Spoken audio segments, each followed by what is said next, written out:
Well, hello everyone, and welcome to today's webinar, From Pilot Program to Statewide System, Building a Statewide IET Culture Through Data Sharing, Peer Networks, Professional Development, and Partnerships. Our webinar is generously sponsored by Pro Literacy New Readers Press, and with that, I'm going to turn it over to Dan Helms. He's going to say a few words. Dan? Thank you, James. My mic's on, yes? Okay, great. Well, I too want to welcome all of our esteemed guests and educators and valued participants. My name is Dan Helms with New Readers Press, and it's with great pleasure that I get to introduce our distinguished webinar presenter, Dr. Kate Rolander. Kate serves as the director of the Virginia Adult Learning Center, bringing a wealth of knowledge and expertise to our adult education topic today. Kate will guide us through a transformative journey as she delves into the intricacies of building a statewide integrated education and training culture. Her presentation will encompass various facets of this crucial process, providing a comprehensive understanding from start to finish. Kate's insights are invaluable, and her commitment to advancing adult learning is evident in her dedicated work at the forefront of education initiatives. I would also like to express our heartfelt gratitude to COAIB for their partnership with New Readers Press, making this webinar possible. Their collaborative efforts underscore the importance of collective action in advancing educational opportunities, and together we are committed to fostering a culture of continuous learning and growth. And I am not sharing my screen. Hang on. I'm getting there. All right, so there's the title, and here we go. Speaking of learning, and let me do this too. Let me move this out of the way. I'd like to briefly introduce you to a new book series from New Readers Press called Career Power. Career Power is a valuable resource that's designed to support lower level adults in developing essential workplace skills and academic proficiency. It's written at reading levels 4 and 5. Career Power's emphasis on integrating education and training programs in high demand industries adds a practical dimension to the learning experience. This approach not only enhances academic skills, but also facilitates a smoother transition into relevant career pathways. The focus on upskilling is particularly important in today's dynamic job market. The workplace skills book shown here focuses on essential workplace skills such as communication, teamwork, problem solving, critical thinking, technology in the workplace, and even work ethic. The Career Power academic titles build academic skills within the context of careers that are in high demand industries like healthcare, manufacturing, hospitality, or construction. This book series helps bridge adults into IET programs with a focus on upskilling. Career Power is an excellent tool for adults who are looking to build a strong foundation for their careers. You can learn more, request a sample, or ask for a quote by searching for Career Power at newreaderspress.com, or scan this QR code and go straight to the Career Power page. Now, without further ado, I invite you to join me in extending a warm welcome to Dr. Kate Rolander. We're privileged to have her share her expertise, and we look forward to an engaging and enlightening webinar. Thank you. Let's make the most of this enriching opportunity. Kate? Thanks, Dan, and thanks, James, and thank you to everyone who's introduced yourselves in the chat. I actually see some friends, and one of our Virginia programs is in here too. So Diane, thanks for coming today. She, among other program managers, are the people who have made what we're going to talk about today possible. And I also have to send a quick hello to our friends in Arizona. And hi Jenna from Richmond. Not that anyone's terribly interested in my background, but I did go to the University of Arizona and got my MAT-SOL in Northern Arizona. So it's nice to see folks from a state I hold very dear. So thank you all so much for coming today. I'm going to share my screen now. And today there are going to be a couple of links that I'm going to put in the chat so you can explore as I go along. but all of the links and resources I'll share today will be available to you after the presentation. So don't worry about bookmarking or taking copious notes. You'll be sent the PowerPoint and the links for today. So without further ado, I'm going to share and get this rolling. So we have plenty of time today to cover what we want to cover and get questions. So this webinar today will present a deep dive into how Virginia, as a case study, built a culture of integrated education and training through professional development, through peer networks, through data sharing, and through strategic partnerships. So in this session, we'll share examples of IET implementation guidance, of professional development, IET checklists, IET data sharing, and intentional networking spaces that lead to high quality, sustainable, and scalable IET programming across a wide range of learner populations, industry clusters, and in both rural and urban communities. So before we begin, though, I'd like to take a moment to cover just a couple of questions to get an idea of who's in here with us today. So as I reveal each question, I'm going to ask that you type your response in the chat, but do not hit send or do not click until I say go. That way we'll have kind of a cascading view of everyone's responses all together. So first, how would you describe your level of experience with IET? Just now thinking about it, pretty new, beginner, dabbling, I'm in there. Some experience, so we're in it, a lot of experience. I could write a book. So in the chat, which I'm going to open so I can look, go ahead and don't hit send yet. IET, Integrated Education and Training. These are our career pathways and workforce development programs for adult education. So if you haven't already put your response in the chat, go ahead now and click. There we awesome. Okay. Woo, that's a lot. So we've got a lot of some experience, beginner, a lot of experience. That's great. That's fantastic. We're all across the range. So I encourage people as we go and as we ask questions, put your ideas and questions in the chat because we have a lot of experience and a lot of level of experience with IET in the room. Thank you. All right, 2 more little questions. What industries are you or your programs targeting? And if it's just a lot of industries, you can say a lot of industries. So in 1, 2, 3, go. Enter. Awesome.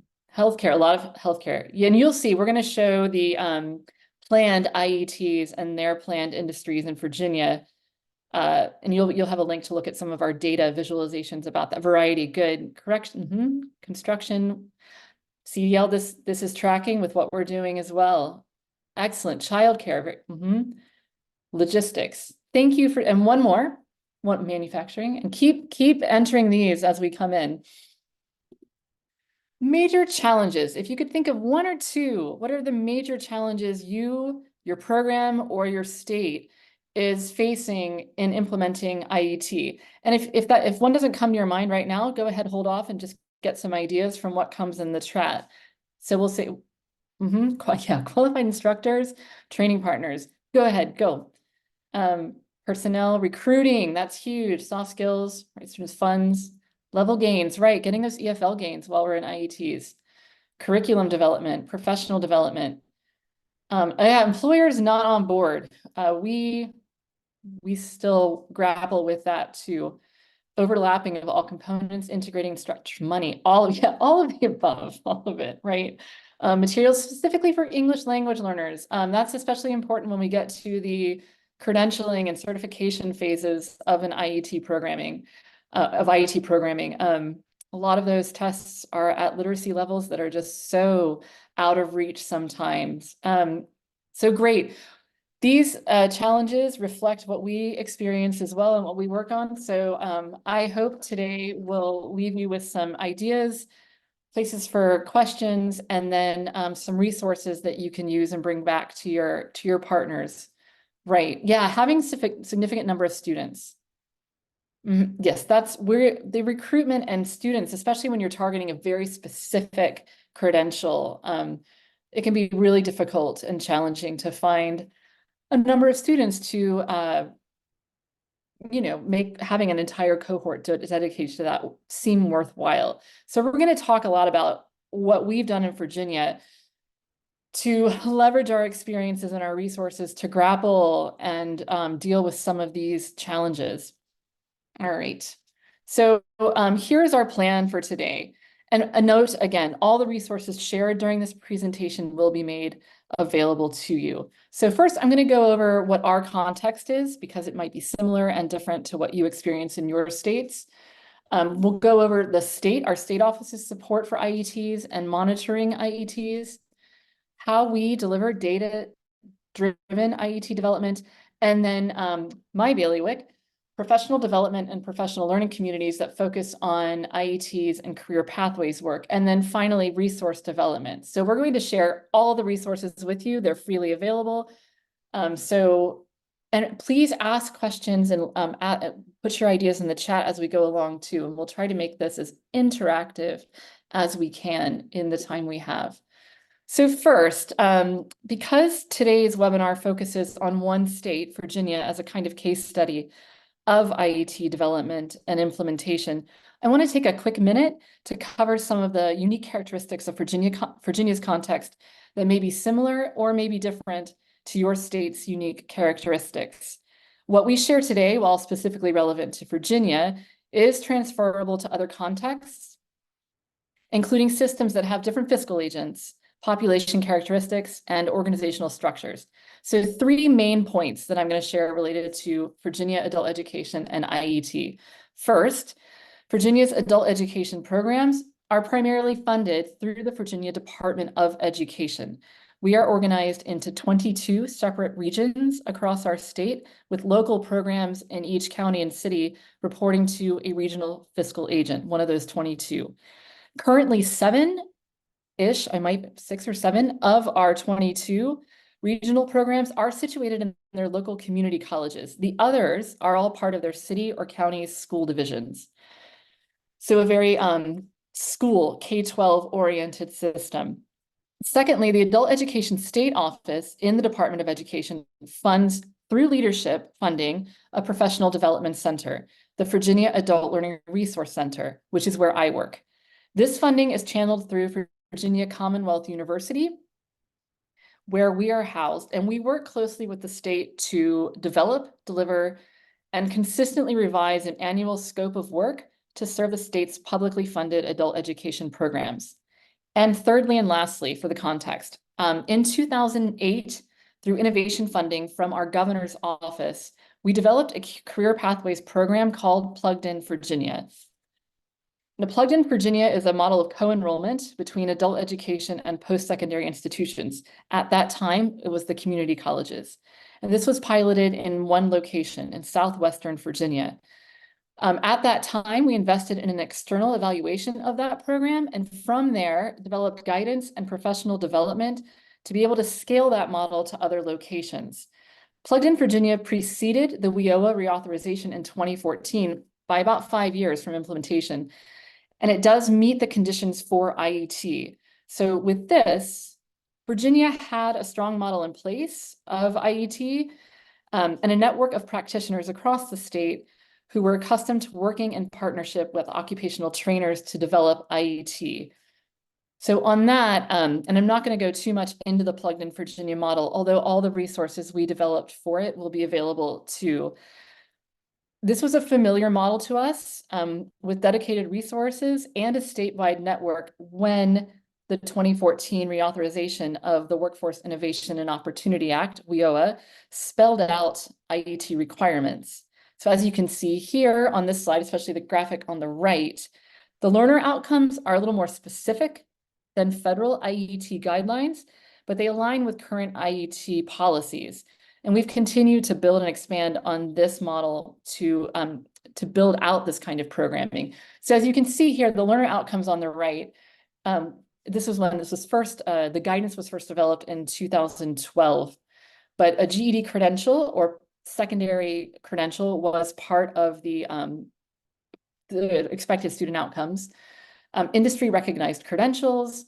At the time, community college credits, a minimum of 12. We have scaled that back significantly, and you'll see what we've done since then. Professional soft skills focus and digital literacy certificates. So as you can see, a lot of overlap. So over the next few slides, I'm going to cover the various levels of support, professional development, and guidance that we have developed to meet the shifting needs and demands of adult learners seeking workforce education opportunities.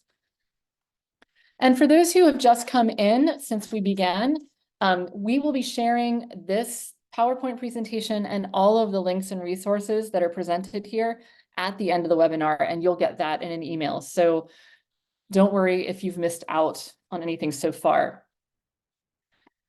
From our state office, and I want to thank our state coordinator, Heidi Silver-Paquilla, for giving me permission to share this IET planning tool. This is a required component of every region's grant submissions. All programs, all of our 22 regions must submit their IET planning tools and a separate one for each of their IETs that they develop. So I'm going to quickly review what's in here. I also want to say on one of the websites that I'm going to be sharing with you later, you'll be able to see examples of filled in planning tools. So you can see here, we have the name of the adult education provider, the occupation that they're going after, recognized post-secondary or industry credentials, and training providers. Also, how many cohorts they expect, dates and weekly schedules, funding sources, teachers, employer partners, salary ranges, plans for recruitment, and then you can see here we have shared learning objectives with college and career readiness or English language proficiency standards. So really trying to connect our IET instruction to the college and career readiness standards. On this page, this shows the IET guidance for filling out the respective parts of that planning tool. And again, you'll have access to these to use as models if you're interested here. Now with this, a foundational component of our ongoing efforts to improve the quality and the scalability of our IET programs is a commitment to sharing the processes, partnerships, and resources of each of our programs' IETs. So we use the information from the IET planning tool, those items I just went over, to map out each year's planned IETs, including information that will help new and existing programs leverage new networks to learn how their peers have implemented IETs in similar fields with varying populations and with a range of partners. Yeah, so it says here, I'm just gonna look at the chat real quick. So right, all right, so this is Grace, excellent. We are right now, I think a lot of our focus on IET is really towards having learners get industry recognized credentials, not so much high school completion, although that is an important component because so many jobs do require that, especially for advancement. So our focus with IET and not necessarily on the plugged in model is really industry recognized credentials and successful employment, not so much the high school credential, although that is a big focus. Upskilling, getting those academic skills up so that people are able to take advantage of higher education and training opportunities to advance. All right, so what I'm going to do right now is I'm going to put a couple of one link first into the chat, and I'm going to show you, I'm going to also show it. So if you're unable to get to this link, so here it is. This says IETs by locality. So when you open this up, and I'm going to stop share briefly and reshare and go into this data real quick with you all. Okay.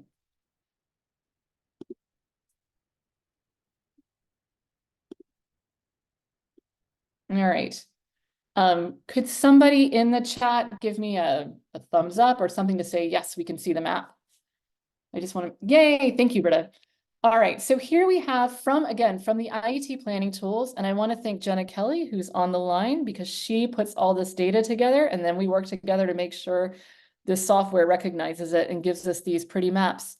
So if you're able to get in with the link that's in the chat, if you hover over any one location, I'm going to click right here on the Eastern Shore, Accomack County, you can see information about where the program is, which industries they are working with in this particular location, and then the credentials that they're using, stackable credentials, which may not be industry recognized, but nevertheless are required to get into these entry-level positions, and then training partners, employer partners, and funding sources. So these are available for every locality that has an IET that they are planning for the current fiscal year. We can look at number of cohorts by locality. And before we go in, I'm going to just pop into one to show you. So this is Richmond City where I live. But if we pop down just a little south here, you'll see they have a very strong relationship with their Career and Technical Education Center. Hence the giant amount of credentials and planned IETs here. So if we pop into up here, you can see where my cursor is, cohorts by locality. This will show us just of course it does this when I'm in share mode. Here we are. This shows us just who is doing a lot of IETs. So if people are really interested in reaching out and finding out what people are doing, this gives you a snapshot of where around the state, just in pure numbers, IETs are happening. And then here we have two as a way to kind of emphasize that we're working to diversify and braid funding for our IETs. We have cohorts by funding sources. And you can see here in the very left-hand column, this is our AFLA, our Major Adult Education Family Literacy Act funding, corrections and institutions, IELCE for our English language learners and civics. Plugged in Virginia is that we have a state line item in our budget for Plugged in Virginia. It's not a large one, but it does help us run some of these programming. So you can see who's using which funding to do what kinds of IETs. And this is part of our data sharing to help people learn a little more about what the states are doing, to be able to have a resource to ask questions. And now I'm going to put another link in the chat. This is the same data, but organized differently by industry and not by locality. So this is going to go into the chat, which I have to re-find my, for those of you familiar with Zoom, you know how sometimes it can just relocate its menu. So you should have there's a new link in the chat, IET by industries, and I'm just going to pop over. Now, can everybody see the colorful balls of these round circles here? Yes, thank you. Thank you again, Britta. It's always good to have at least some reassurance that I'm showing what I think I'm showing. So this is by industry rather than locality. So here you can see where numbers, if you hover over any of these circles, it'll give you the number of cohorts. So you can see we have 81 planned IET cohorts in healthcare and social assistance this planning year. Transportation and warehousing, that includes logistics over here, 43. Accommodation food services, construction. Some of these are too small to be named. So agriculture, forestry, fishing and hunting. Here, there's just 7 there, but I'm curious to see what they are. Customer service, retail, professional scientific, other services, and office and administrative support. Now, these tabs here have a little more information about each. So I'm going to pop into the by industry tab here. Okay, here we are. So here, if you look in the left-hand column, for example, accommodation and food services.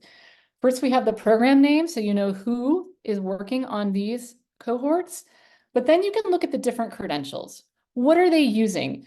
Now, some of these, for example, the first one here that's on the list, English Empowerment, they serve entirely English learners.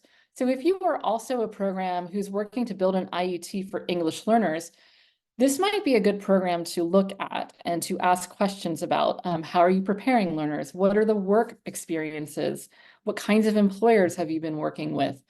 So feel free to go through this data here, but you can see all the credentials, stackables, including North Star Digital Literacy, ServSafe Food Handler, training partners, employer partners, the different funding sources, and then occasionally we'll have partner funding. So we have WIOA and then different kinds of community college and partner funds that go into our IET programming. You can also look at the different programs by funding sources, including combinations of funding sources. So AFLA and IELCE, Corrections, AFLA, and plugged in Virginia.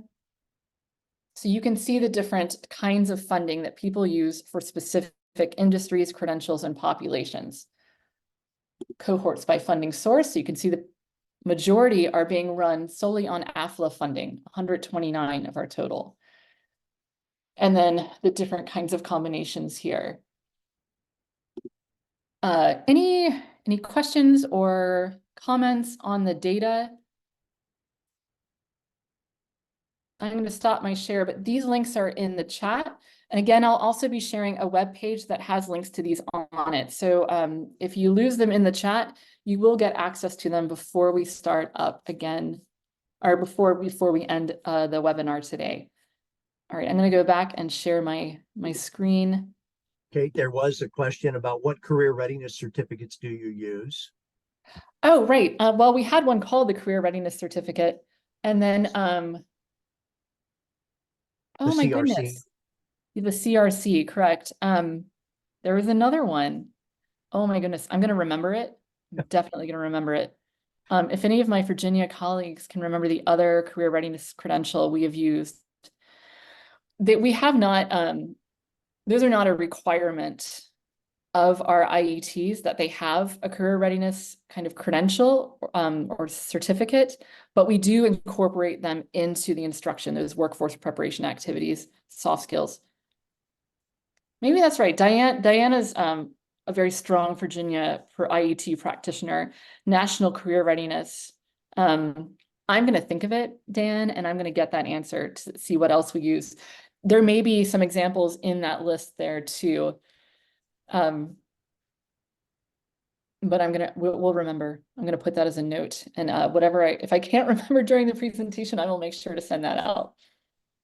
Yeah, I love Tableau for this. Yeah, it's a great snapshot for people to see who, NCRC, thank you, National Career Readiness Certificate, and the Employability Skills Certificate. We've had programs use that as well. So if anyone else has a career readiness certificate that they use, please share that in the chat. And Michelle, yes, Tableau does have a cost to it. It's not inexpensive but for what it does, I feel like it's worth it to have an account you can share between people. And I believe the cost for us at least was between $700 or $800 for the year. But we use it for a lot of different data uses. Work keys. Thank you, Sophie. Is the one I was thinking of. Okay, yeah, the work keys test is what you take to earn the CRC, I believe. And there's another question. How does Virginia encourage providers to offer an IET? Is it required? Yes, all regions, our 22 regions, are required to at least offer an IET. We also have additional funding for IETs, and I'm going to go into some details about especially partnerships that might also answer that question, because we partner widely with our WIOA partners, community-based organizations, on specific grant-funded projects to spread IETs. So yes, Jenna is at the state office in Virginia. So yes, people are required to offer an IET in Virginia now, and this is relatively new. And Okay. one last one, Rita, Yeah. if you don't mind, Rita would like to know if you have any idea when we can apply for funding to use for IET certification. I think that is a state-specific question. In Virginia, it's generally at the competitive or ongoing grant cycle, so near the end of the fiscal year. But when things come up, there's a 3-year competitive grant cycle. And so the IET planning tools, for example, are submitted each year of that so that we know what is being planned. And it's part of the formula funding. But those are part of the 3-year competitive cycle in Virginia. So each state will probably do that. Federal guidance doesn't really specify exactly how and when. So Michigan does that too. How and when IETs are funded and whether or not they're required in each locality. I know that's not a requirement. So there's a lot of flexibility for states to interpret the federal legislation and policies around IETs. One additional detail for me here is that my side hustle is with American Institutes for Research, working as the coach of coaches for their advanced IET design camps. So if anybody's participating in that, I probably look or sound familiar.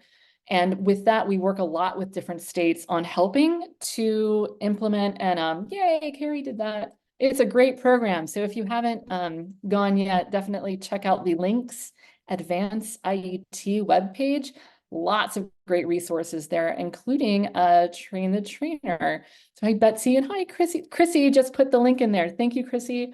So this is another amazing group of resources for IET planning and implementation. So all that to say, there's lots of great resources on ways to interpret and what needs to happen with IET, but then there's also a lot of flexibility to allow for differences in state situations and governance, organizational structures, and fiscal agency. But yeah, please keep these questions going. This is a much better way to go through a webinar rather than my just talking at a screen for an hour. Which could be fun too, but probably much more meaningful if we have some feedback along the way. So again, you'll have the links to these data sets. And if anyone ever has any questions about what kinds of data might be useful, because we continually reach out to see what would people benefit most from having, please reach out and we can talk and share, and you can join our professional learning communities, whatever might be valuable. So in addition to that, the IET planning tool data that we've just gone over, our state office also provides technical assistance and develops guidance through videos and memos on their professional development page that target aspects of IETs, specifically targeting reporting and how to best capture measurable skill gains. In particular, this MSGs, measurable skill gains, types 3, 4, and 5. 3 being secondary or post-secondary transcripts, 4 being progress reports toward pre-established milestones with an employer or training partner, and type 5 being successfully passing an exam, such as an industry-recognized credentialing exam that's required for our particular occupation. There's also an NRS tip sheet on these MSGs and how to report them, but we have specifically devoted time and space for sharing between programs on how they use these new MSG types to report gains with IETs.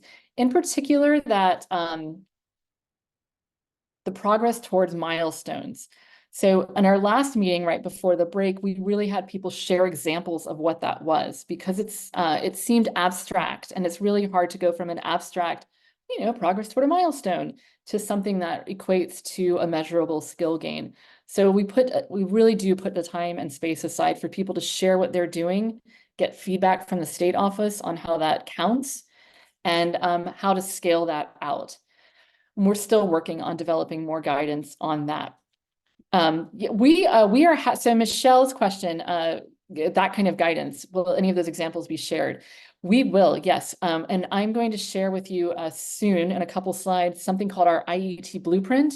And that is where we're housing a lot of these examples and our tools, our discussions, our checklists. But there's also a professional development site or state office that has memos, but we'll always link to that. So the blueprint should be your go-to, and I'll make sure you'll have it. It's on our last slide, but we're also going to pop into it slide after next. All right. So as I stated at the very beginning, one of the ways we really work on building and sustaining this culture of IET statewide is through professional development and lots of targeted time for continuous non-episodic professional development. So in collaboration with, and in addition to, state office guidance and support, the Virginia Adult Learning Resource Center, or VALRIC, to save us some syllables, provides guidance on professional development on IETs, career pathways, and workforce preparation activities through professional learning communities, through webinar series, through annual career pathways summits that we do in collaboration with our state office, targeted guidance depending on the individual needs of regions and localities, just-in-time technical assistance, and dissemination of promising practices through communications, intentional networking, and social media. So as you can see here, we have these, this is our website, which I'll just pop in the chat, valric.org. It wants to autocorrect when it wants to put Valor, but if you go on professional development, we have facilitated online courses, virtual professional learning communities, webinar series, self-paced online tutorials, and online open discussions. And these are only these are a handful of the ways that we engage the field and have open conversations and lots of dedicated time for sharing between programs. And you'll get, so I'm going to go to the next slide. And then from there, we're going to look at the blueprint and the Valric site at just some of the resources. So the Valric develops and shares resources that support IET and career pathways at no cost. So what we're going to look at, I'm going to stop sharing for a moment, and then I will reshare with the blueprint, but also this is our the newest link there, ietblueprint.com. Let me, all right. If you pop into that link, you should go into a site that looks like this, hopefully exactly like this. This is the Virginia IET Blueprint. I'm going to go over a couple of these resources. We are good on time, so I think we can go through and, hey, thank you, Emily. And we'll go into Valric in just a minute, so don't worry if that one doesn't pop up right away. Here we are on the home page, and resources to get started. We have this IET shared learning objectives template, which is really for integrating and contextualizing instruction. It's just a simple kind of 3-part template to list out your competencies for the 3 required components of IET: academic skills, workforce preparation skills, and occupational training skills. If you are going to pop in and look at the links advanced IET, you'll see they have an additional column for standards and breaking down those standards into the academic workforce and occupational skills. We also link to the IET planning tool that I showed earlier. And if you click on this button, you'll get some sample IET planning tools that show exactly model how that works. Here we also have a video, designing and reporting new MSGs, recorded tutorial from our state office. And I've linked to links the AIR's IET quality indicators that I believe are new this year, but they also provide an excellent checklist of resources and action items that will help cover all aspects of IET planning and development and evaluation. Down here too are the links to those data sets that we looked at earlier just a few minutes ago, IET by industry, and this is the 2003-2004 map. I do want to reiterate that all of these are planned IETs. As I'm sure many of you who have worked in IET know from experience, sometimes with the best intentions and best laid plans, they don't work out sometimes for recruitment, retention, employer partners, many reasons. But these are what are planned, and this gives our state a good sense of what other programs are doing and places for them to go for assistance. I'm going to scroll up quickly, so if anybody has any vertigo or dizziness issues, here we are. So we have this full IET checklist, and I'm going to pop in there just for a minute. This checklist was adapted from both the IET planning tool that our state provides and also the AIR basic design IET design planning tool. And that you can find on the link that Chrissy shared much earlier. But this is a combination of those 2 resources. And you can see the checklist table of contents. First one, IET self-assessment. Where are you in your readiness to plan and implement an IET? Then program planning design. Part 3, really focusing on the learner experience. What are the learner supports? How are they going to how is their persistence throughout and then beyond going to be supported with wraparound services. And then instruction, how do we contextualize? How do you work with industry partners and trainers? And then finally, part 5 is IET technical assistance and professional learning community, which is very specific to the professional development we provide at the state. So as you can see here, we have checklists for each with corresponding guidance documents, building opportunities, IET guide, pro-literacy, workplace literacy guide. This in particular has some really great prompts for contacting employers. And as you go through, you can kind of give it a little check, identify stakeholders, interview, locate relevant state IET policies, because as mentioned before, they will differ state to state. And then we can go on to IET programming, planning, and design.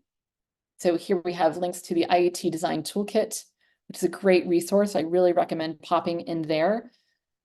And others on creating team purpose statements, on creating communications plans.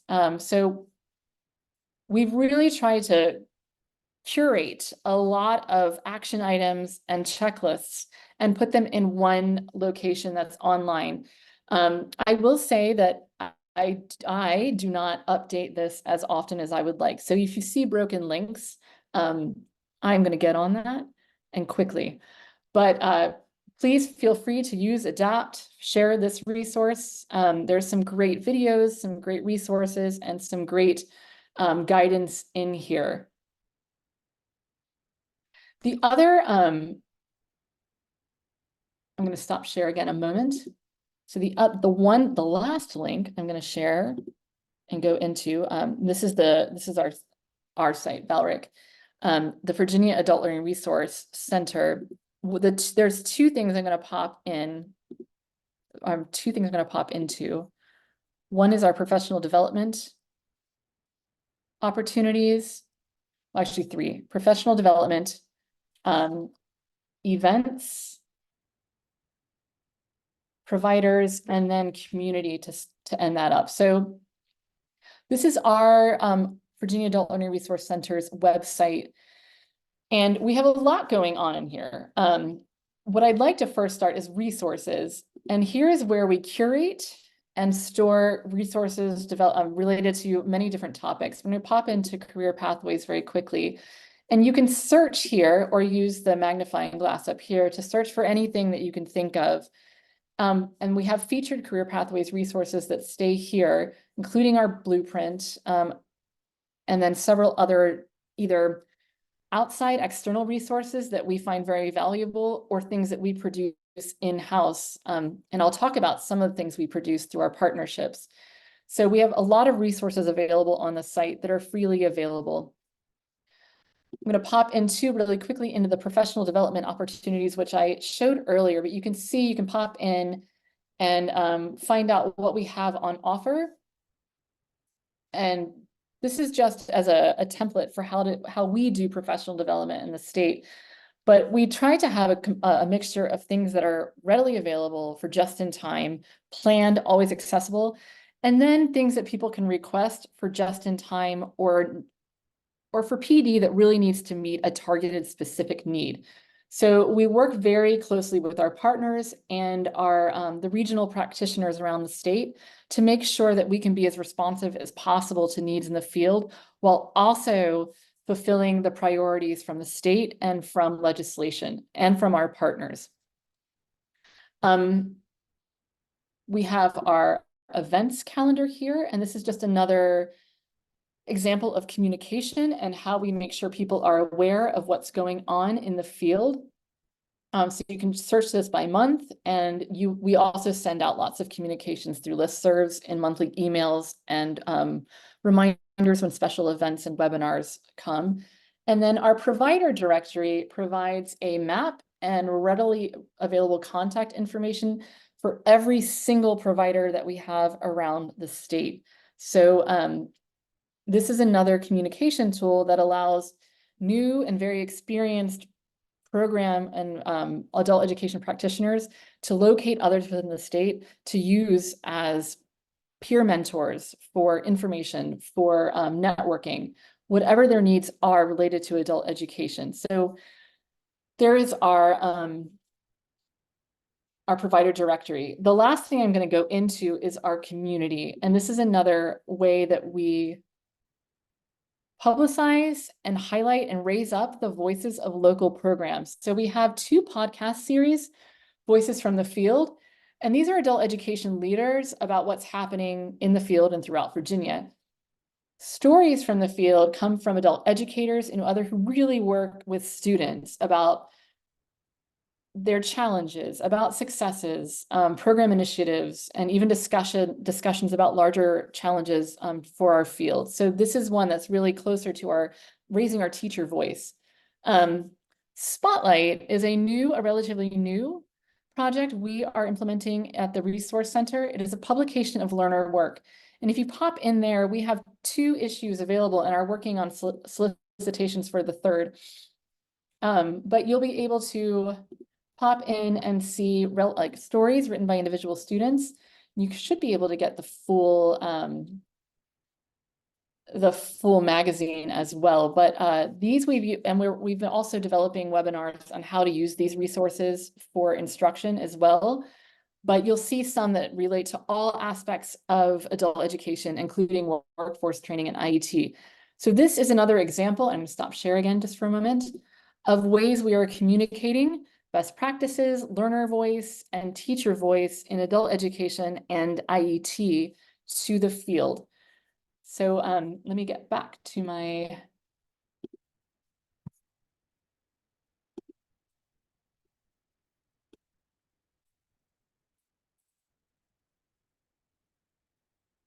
So these are our 4 main venues for practitioner and learner voice. Progress there in the bottom left there, Bridging the Vision, is our adult education newsletter quarterly that has practitioner authored articles about what's happening. And we just released a new civics oriented progress article. And if you go back to the valrc.org, it says read progress on the top, and you can access that issue there. That one's all about civics. Our next issue will be about working with adults with differing abilities. So stay tuned for that in March, but you can go and search through all those articles as well. And we've had plenty of issues devoted to workforce and IET. So a lot of great stories and practices in there too. And highlighting that learner and program specific and practitioner voice is a huge emphasis for our center and for the state in making sure that it's not just policy that we're sharing, but also the actual what happened, the granular day-to-day of making IET work. Because that in the end is what's going to help people, especially new programs, build up IETs and build that model that they can then expand on and scale. Okay. So sustaining an IET culture through peer networks. One of the most important and valuable activities we do is to provide time and space for IET practitioners at all levels of design and implementation to learn with and from each other.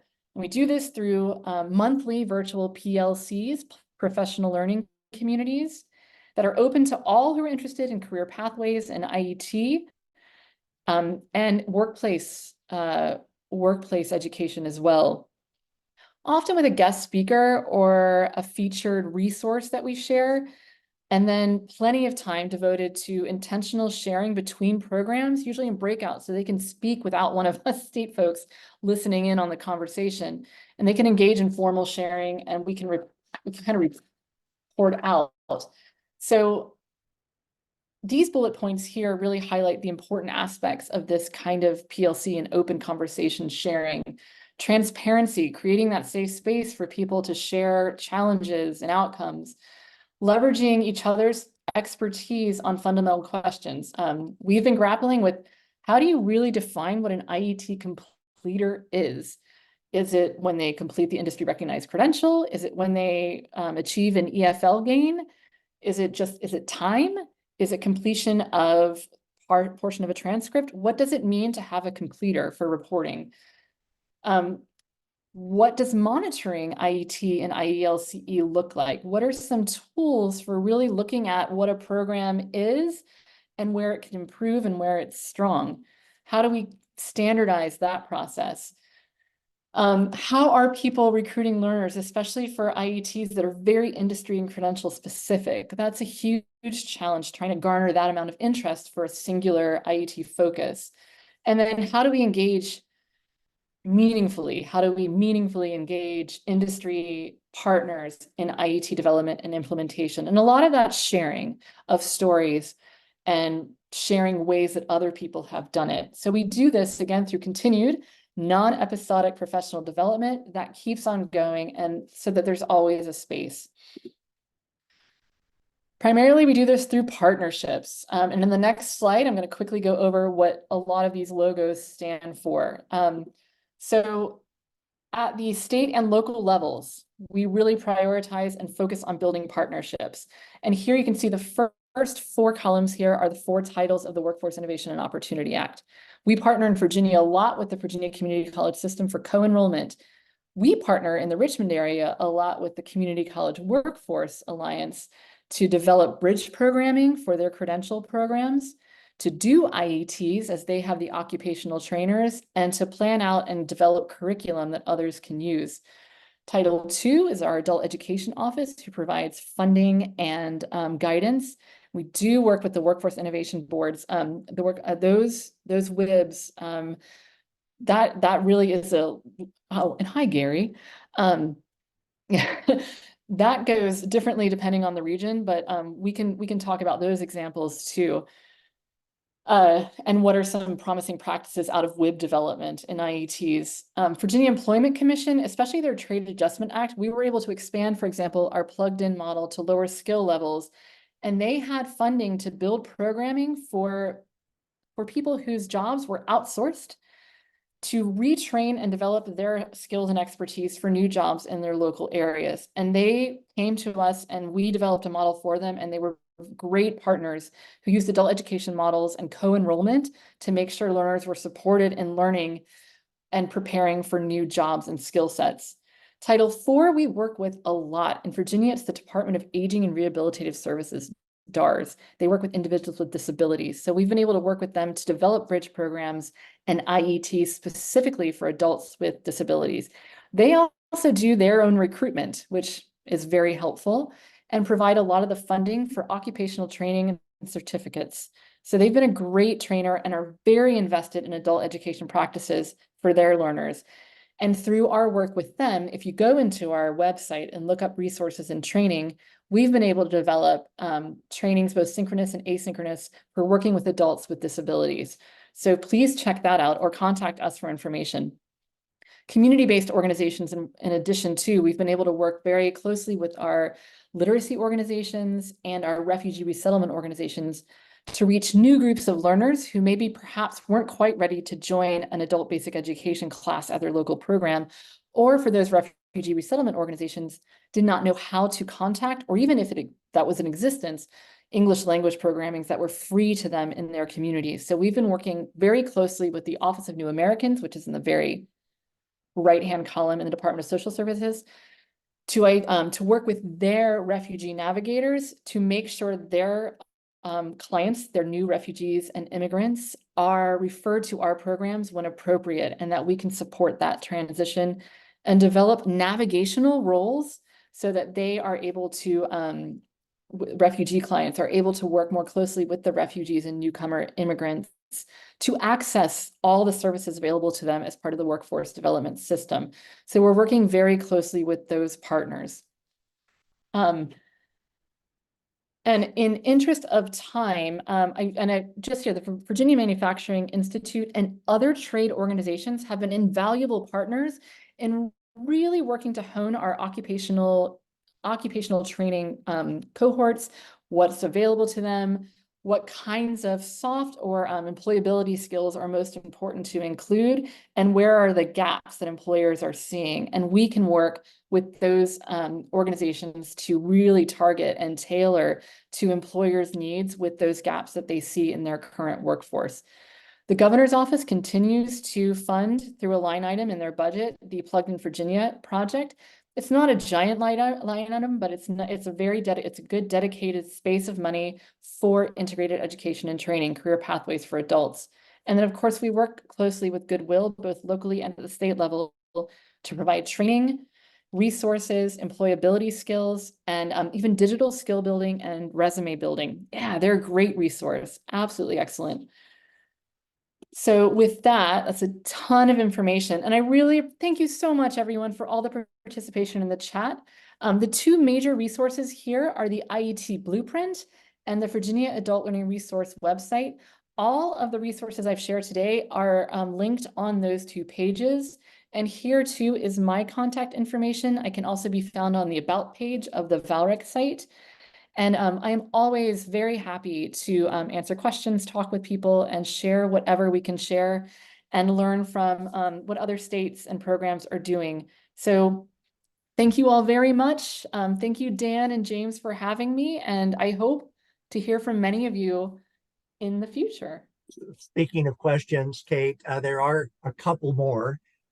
One, Jennifer would like to know if you've done any work with the Department of Corrections to bring IETs into prisons. Yes. Oh, and that has been very local. We've had great local successes on that. So I'd be happy to share more of that. At the Resource Center, we also have a standing memorandum of understanding with the Department of Corrections to offer adult education training and PD to their educators as well. So I'm really happy to even share that MOU, whatever resources I can do, and to point people. We have some really innovative stuff going on in some of our correctional institutions around the state. So I'd be happy to point you to those folks. And also, Jennifer, if you look into one of those data sets, you can see anywhere where it says CNI, those are good programs to reach out to as well. And the last question I see is Genevieve said, hey, I missed what you meant by non-episodic professional development. Oh, no one and dones. It's not just like go to a workshop on a Saturday and then figure it out. Always, so we really, it's the pandemic did, it was a silver lining of the pandemic. We've had to switch mostly to virtual, even still. And in a way, we're reaching more people more frequently. So non-episodic, we're really talking about things that are continual, ongoing, and build on what you've learned before. Thank you, Kate. I got to attend a presentation of yours a couple of months ago in Baltimore. I learned a lot from that session, and that's why I invited you to be here and join us today. So on behalf of Pro Literacy New Readers Press, thank you. I think this has been great. And thanks to all of you who were able to join us today. And once again, thanks to COABE for hosting this very valuable event. James, anything else? Dan, that was a good wrap up. I don't think I have anything else. That was a wonderful presentation. I was listening here in the background. So much good information. A lot of I love to see the interactivity between the guests and the hosts, and so that was awesome. Just as a reminder, this the replay will be posted to coabe.org with all of the resources and links available. And with that, I want to thank Pro Literacy New Readers Press again for their generous sponsorship of today's webinar. And thank you, Kate, for an awesome presentation. And thank you, everybody, for joining us. I hope everybody has a great rest of the week and a great weekend. Thanks, everyone. Bye-bye. Thank you. Bye.